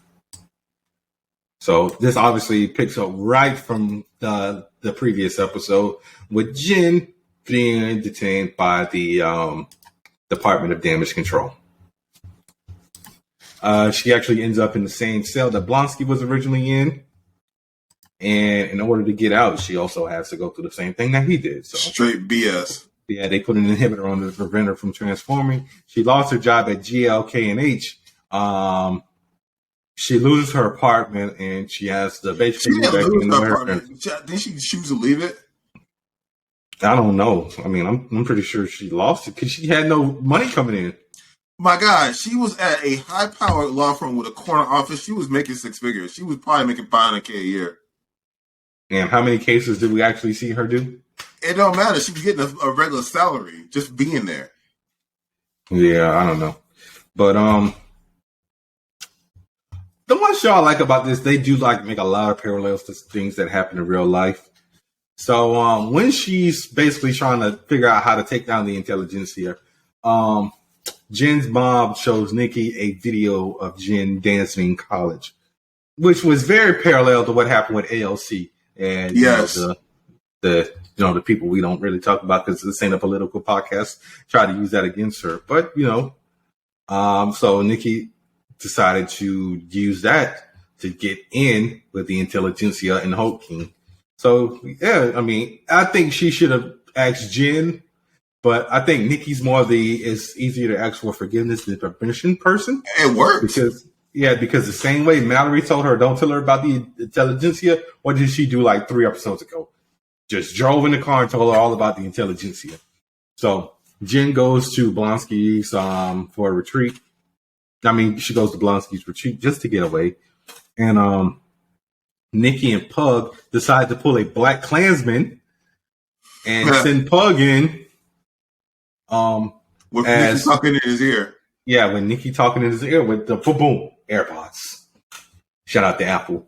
But lo and behold, we find out that the intelligentsia are meeting at Blonsky's compound. And Blonsky, this whole time, has been transforming as the Abomination when he's doing speeches.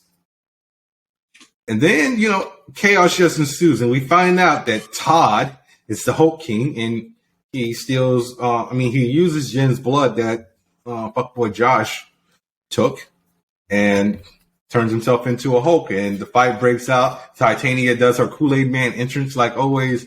Bruce shows up and Jen is just like, okay, what the hell is going on? Yeah, basically. And bro, like she said time out and like I was like, okay, what happened? At first I thought my Disney Plus broke and it went straight to the Marvel Hub.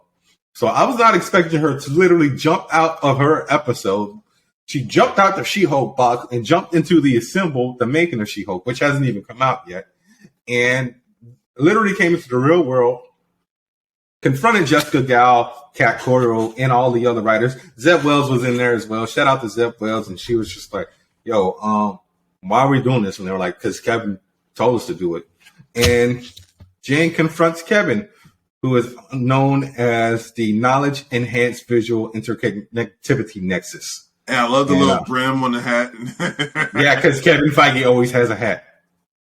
And actually, I was actually listening to a podcast from the Ringerverse, and they were actually talking about Jessica Gal. She did an interview with Marvel talking about the season finale, and she was like,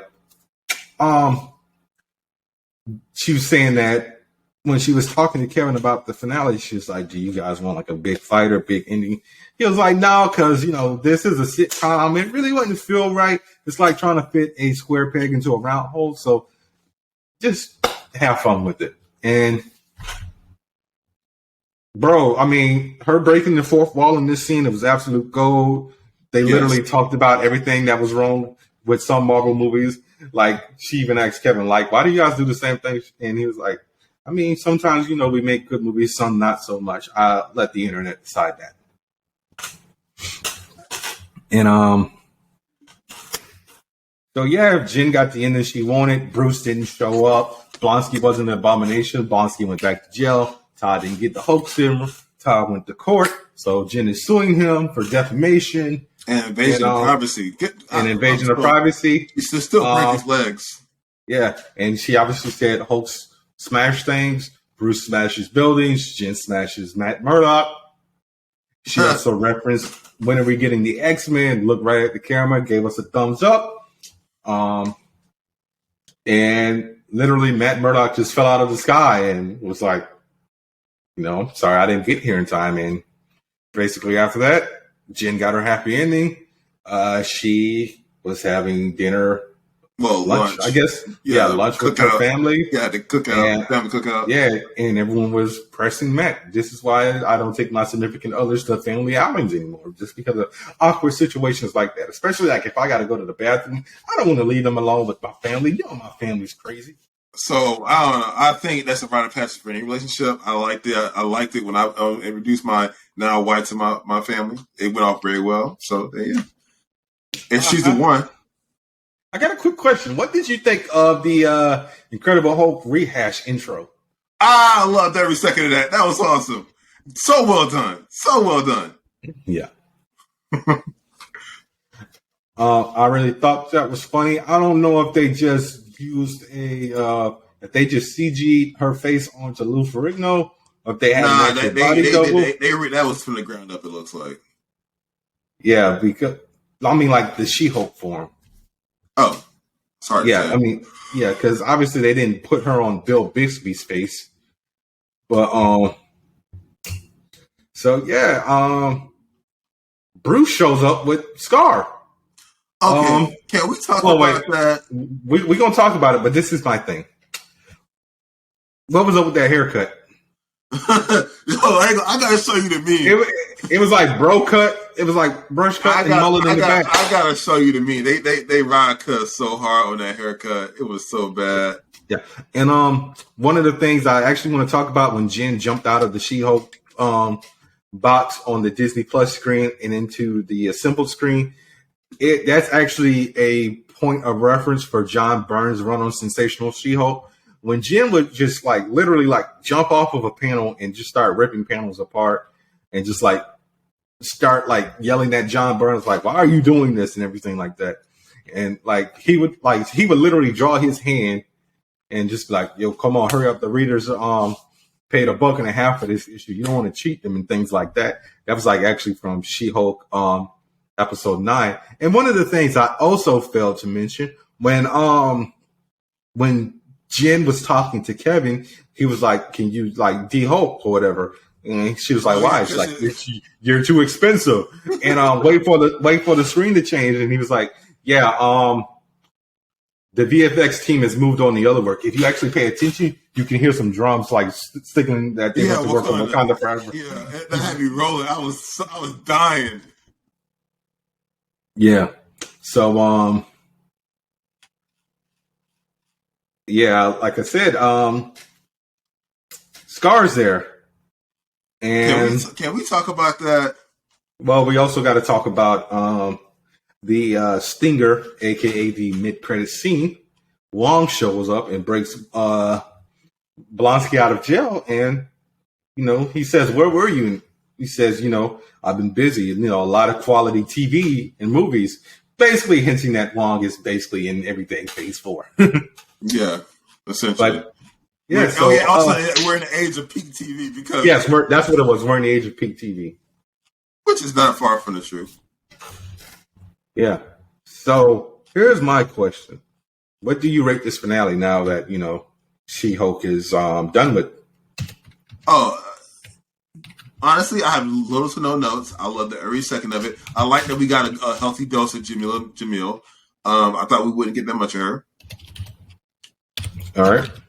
And obviously, I liked Charlie Cox's addition to the MCU and his portrayal. I'm sorry, I'm gonna say it right now. I think that his portrayal so far is promising to be better than the Netflix version.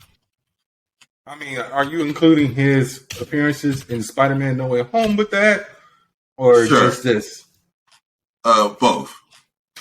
I mean, he's more lighthearted in this series, so it's nice to see that other side of Daredevil, because Daredevil isn't always like grim and everything. Yes, I'm aware. Ease up on the mouse scrolling. What was that? I said ease up on the mouse scrolling. You scrolling hard. But, so yeah, get into what you wanted to get into. The Scar. Oh, yeah. Okay, the one problem I had, I get that they could go back and do a Planet Hulk movie, but I'm like, They can't. I really don't want to do that, and I don't want. And they did exactly what I didn't want to do. They glossed over everything, and we don't even know. Like, the whole point of the reason why Scar, what do they call him? Scar. The reason why Scar is so important to the Hulk's, well, at least he was at one point, is because he is the one thing he has left of Kira. So no Kira, no significance of Scar. I mean, that is true. But and they gloss over it. But you gotta remember, dude, they can't really do anything but like the Hulk solo. Still sucks. I get that, but I mean, what can you do, dude? Well, what's up with this meme that you were talking about? I'm trying to find it, but it's. Let me guess. You saw this on Twitter? Yeah, and I wish I would have sent it to you a little earlier because it had me dying. Yeah, why don't you ever save stuff or bookmark it? Because I got other things to do. Yeah, like sending me fake news about Planet Hope that didn't really happen. I just wanted you to see the comic art. I didn't care about the whole other thing. You posted it in the Twitter chat, then texted it to me. Yeah, that's why I didn't. That's why I would have posted just in the Twitter chat if I wanted you to see that. Anyways, I digress. We talked about the post credits screen. Oh yeah, we did. We got that's pretty much the whole series. I will honestly 10s across the board. Did they confirm season 2 yet, or were they just joking? They did not. They did not confirm a season 2 yet, and according to Kevin, she will not be in any movies. Well, I think she should, and Kevin is a liar. Put her in some movies. Mm-hmm. There's no reason for her not to be in movies. It makes some sense. Yeah, I think the real life Kevin got too many problems going on right now to worry about that. Look, once they knock out a bunch of these other things, there's no reason why she shouldn't show up in one of the big crises that they got cooked up later on. I'm pretty sure she might show up in Secret Wars. And everyone need to be on deck. All right, that's the whole point of these crises now. The larger the universe, everyone should have a 5-second run through. Yeah. Tom's going to show up. Tom what? Who? Holland. Why do you use his first name? Spider-Man? Yes. And Hiddleston. Yeah, why wouldn't they? I mean, technically Loki's dead. Technically Loki's also kind of in the center of this whole Kang the Conqueror thing, so... Yeah, I can't wait for season 2 of Loki to start. Yeah, so... But, I mean, for now, we gotta wait, because we got Wakanda Forever next month, and... Oh my god, that needs to hurry come out. I want to see it so bad. Yeah, then, what's the next show we have? Is it Secret Invasion? Is it Echo? I don't remember. No, Echo's later on in 2024, I believe. Okay, Andor. When is Andor ending? I don't know. I stopped watching. Remember? Just like I was so bored with it. I'm just like, yeah, these first 3 episodes. That's it. MCU schedule. Is it Agatha? No, Agatha's later on in the year. Hold on, I'm looking right now. So before this schedule change, we got Wakanda Forever, Ant-Man and the Wasp. So the next show is it What If Season 2? No. The Guardians of the Galaxy Holiday Special, and it maybe Secret Invasion because that's spring. I guess we're done for the year. Yeah, because we got. That's it. The Guardians of the Galaxy Holiday Special, that's in December, and Wakanda Forever. And that's the last 2 things we got Marvel related. So yeah, man, I think. I think we have Star Wars stuff coming up. That's what it is. Ain't nothing after Andor. Are we getting? When do we get? We get something else this year? No, not that I'm aware of. I think. Yeah, I think everything else. I think everything else is next year, dude. Oh, maybe I guess so. Yeah, I think it was just Andor. Because remember, Andor's 10 episodes. Yeah, it's the longest one. Yeah, so that probably won't end until like mid. There we go. I know it wasn't crazy. Tales of the Jedi is premiering next week. Oh, okay. I thought that was like I knew I wasn't crazy. Thing. And then that goes right into the Bad Batch season 2, which is amazing. watch it. And then that follows up quickly with Mandalorian Season 3. Apparently, that's premiering in February. I don't think they ever gave a release date. They just said 2023. What are you looking at? Not decided. I don't know what the place is. So they might not be accurate. Yeah, because they never said what month or anything. They just said 2023. Let's find out. Let me see if... You going to Wikipedia? No, I'm going to check.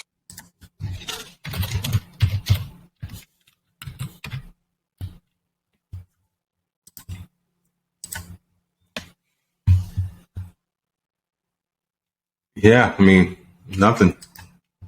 Wikipedia just says 2023. Oh, it says season is scheduled. According to Cinema Blend, it says February 2023. So, I mean, I don't know.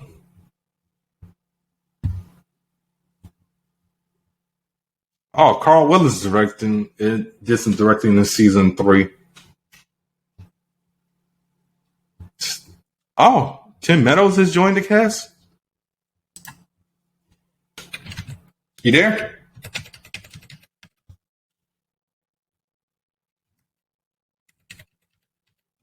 Hello?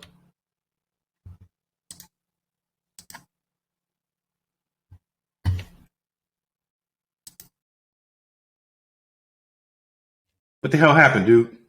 Oh. I was talking to myself. I was looking at a different tab and you were just gone. Yeah, my bad. Chrome crashed on me because I hit the wrong button. Oh, God. Anyways, we're at the end of the episode anyways. Just edit this part out. Yeah. You know how hard it is to edit that out now? Because I'm like, God. We gotta be looking for another platform soon. No, I think we're good with this one right now. All right, if you say so. You was complaining about it the most. Hey, I figured out how to do it. I mean, as long as the video doesn't take forever in the data process, like episode 108. So yeah, sorry guys. That's why 108 was in 720p, because my side of the video is still processing like 2 weeks later. So I don't know. That's why I haven't been doing it in 4K. And a lot of podcasts aren't in 4K. I did a lot of research. But guys, so this is Bernard, aka the Scarlet Spider, and did we do our intros at the beginning? Because I don't think we did our intros. Yes, we did. I don't remember. But yeah, go ahead, man. And this is Samir, the King in Black. And we are the Angry Blerds podcast. Join us next time. Same Blerd channel, same Blerd network. So I don't know about Samir, but next week I am definitely going to review Halloween Ends. It came out this past Friday. Probably not. Review that movie. It got a little bit higher than the Halloween Kills. That last movie was so whack. Yeah, so guys, join us next week. Say your thing, man. Bye, people. Same Blerd channel, same Blerd network. I know, that's still my thing. Oh, yeah. Yes. Be sure to rate, review, subscribe. Tell us. I already said it, actually. I said join. Yeah, I said it already. You did? I think I did. Sometimes I tune you out. Now who ain't listening? Yeah, I don't know. Samir, tell the people goodbye, man. Live long and prosper. Yeah, I can't do that because I know you suck. You suck. See? That's why. It's just like, yeah, you got the strong hand. No. Wow. Peace, people. You a dick. This is not a scary movie. Calling me Chris Elliott right now, man, and it's not fair. You have the strong hand. I didn't do that. I didn't do that. No, I did not do that. Okay, what you talking about? That's what you implied. I don't know what you're talking about. I don't think I like it. Yeah. You don't like my tone? Can you substantiate these accusations? Everyone knows what you mean when you say you got the strong hand. So don't stop the cap. Okay? We will see y'all next week. You know what? We didn't talk about the House Party trailer. The what? House Party? They're remaking the House Party? Yeah. LeBron James is producing it. Yeah, LeBron James. I knew LeBron was producing it. I didn't know that the trailer came out. It's out. Let me look this up real quick so we can talk about this for 2 seconds. Mm-hmm. Oh, God. So, okay, I know. Okay, DC Young Fly's in it. Let me go to YouTube.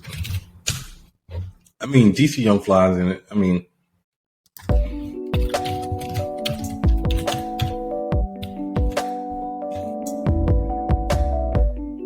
okay, so let's check out this trailer real quick. This is my reaction trailer, guys. And it looks alright so far.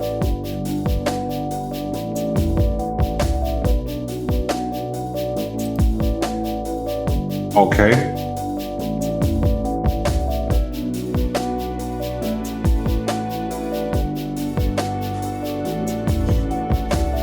Okay.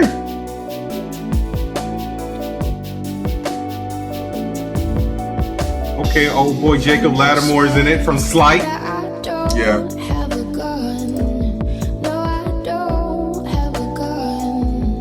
Wow. Dude said, whose house is this? Okay. It's LeBron's house. Yeah, it's actually pretty funny.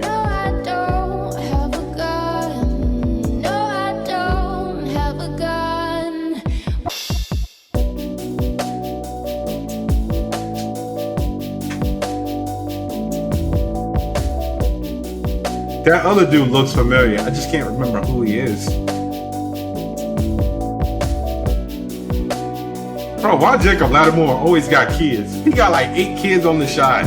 Now, Kid Cudi in this? Iman Shumpert, Snoop. You saw the cameo? Yeah.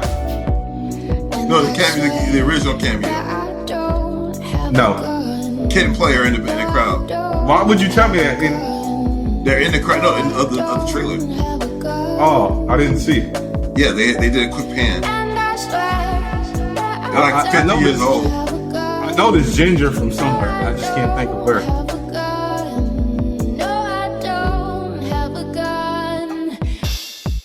Okay, I mean, it looks good. I'll reserve judgment till later, but yeah. I was gonna say, but you know, okay, I just saw him. Oh God, Lil Wayne is in this. I guess so. Lena Waithe is in this.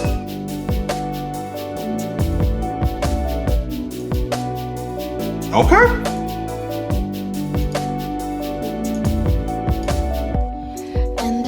Really? No, LeBron, your hairline is not perfect. Clearly he knows that because he's making fun of it. I know, but he probably didn't write the movie. So yeah, guys,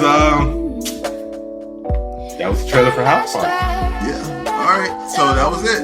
So I guess we see you guys next time. And again, live long and prosper. Fuck you. You know I can't do that. Stop doing it. Doing what? You know it. Peace. I hate you. Stop what I do. I just want you to live long and prosper.